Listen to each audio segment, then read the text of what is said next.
ইন্না লিল্লাহি ওয়া ইন্না ইলাইহি রাজিউন। যে আদি ভাই যে আমাদের কাছে থেকে বিসির অভিধান নিয়েছে, সকল প্রবাসীদের পক্ষ থেকে তার রুহের মাগফিরাত কামনা করি। তার আল্লাহ বেহেশতে নবীজির রাউজার মোবারকের সাথে যোগাযোগ করার তৌফিক দান করুক। আল্লাহ যেন তারে শহীদি মৃত্যু দান করে।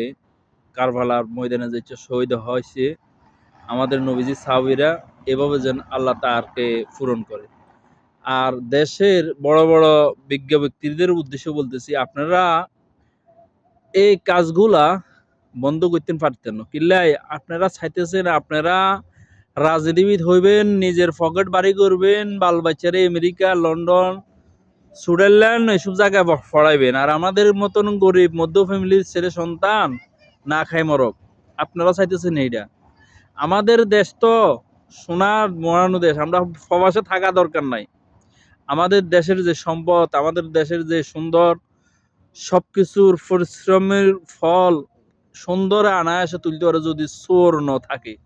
আমরা তো আসলে চোরের রাজ্যে বসবাস করি রে ভাই।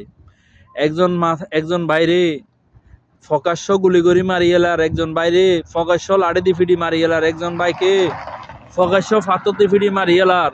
এটা কোন জীবন ভাই? আমাদের এই জীবন কোন জীবন?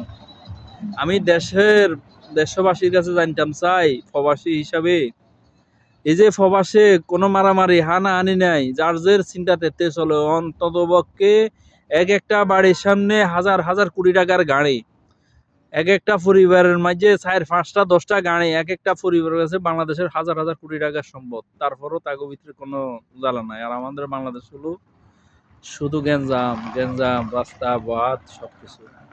এই যে বাংলাদেশের যে পরিস্থিতি ভাই, আমাদের অদূর ভবিষ্যতের বাল বাচ্চারা নিয়ে আমাদের টেনশন। কিভাবে এরা থাকবে, কিভাবে মানুষ হইব, আমরা এটা নিয়ে চিন্তা করি। বাংলাদেশের প্রধান ডক্টর ইউনূস বর্তমান বাংলাদেশের প্রধান, তার কাছে বলতেছি এসবগুলির যদি আপনি থাকতে যদি কিছু নিয়ন্ত্রণ করেন, করতে পারবেন। সরকার যে আসুক, অনেক কিছু লোভ দেখায় ভোটের জন্য, কিন্তু ভোটের পরে তারা পায় না রে ভাই। একজন এমপি মন্ত্রী এরা ভোটের লাই অনেক অনেক টাকা খরচ করে, লোভ দেখায়, আর আমরা একটা চা খাইবার লাই হেতেরে ভোট দিয়ে লাই। এই ভোটটি আমরা কি করবো? যে ভোটের মূল্য নাই, যে আমরা সংসদে ইমামের মতন তৈরি করিনি দাঁড়ায় করাইছি, সেই করে চুরি। আমরা কাকে বিশ্বাস করবো ভাই? আমাদের দেশ বাংলাদেশের, আমাদের বাংলাদেশ ভালো হইতো না ভাই। আমাদের বাংলাদেশ হলো চোরের খুনি। কিলে আমরা সব চোর আমাদের দেশে। আমার 10 টাকা দিছে একটা মন্ত্রী, আয়াতরে যা মারিয়ে লাইছি, এটা হলো আমাদের সমস্যা। আইন কোনোদিন অরিজিনাল আসামির জীবনে দৈত্য নয়, একটা টেলিফোনে শেষ। অরিজিনাল আসামি শেষ, আন মতন আরেকবার রিক্সার ড্রাইভার, এভাবে এরা যায় জেল খাটে। এটা হলো আমাদের দেশের নিয়ম রে ভাই। তো আমরা এটা থেকে যদি বার হয়ে যেতে পারি, আমরা সোনার বাংলাদেশ গড়তে পারবো ইনশাআল্লাহ। কিল্লাই আপনার অন্যেরকে লুড়ি বাড়ি ন খাই, অন্যের মাথায় বাড়ি দিই, অন্যের ভালো মানুষকে মারি, দেশের সম্পদ নষ্ট করি, এটা বলা হয় না আমি সুন্দর দেশ গড়মু।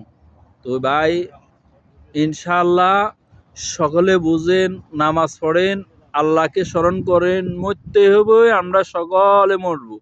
মন্ত্রী, মিনিস্টার, খালেদা জিয়া, শেখ হাসিনা কোনো যারণে বাঁচত না, সকলে মরতে হবে। কিন্তু সিধা হতে আড়েন, আল্লাহকে বিশ্বাস করেন, অন্য রাষ্ট্রের ফলো করেন, কিভাবে দেশ নিয়ন্ত্রণ করে, কিভাবে দেশ চালায়, এভাবে চালান। ইনশাআল্লাহ দেশ অনেক অনেক সুন্দর হবে। যদি ভালো লাগে ভিডিওটা লাইক কমেন্ট করবেন। আমি ইউটিউব চ্যানেলে দেবো, ইউটিউব চ্যানেল দেখবেন, সাবস্ক্রাইব করবেন, আপনারা আমার পাশে থাকবেন, ভালোবাসা দিবেন। আমি নাঙ্গলকোটের হুমায়ুন কবির। আসসালামু আলাইকুম রহমতুল্লাহ।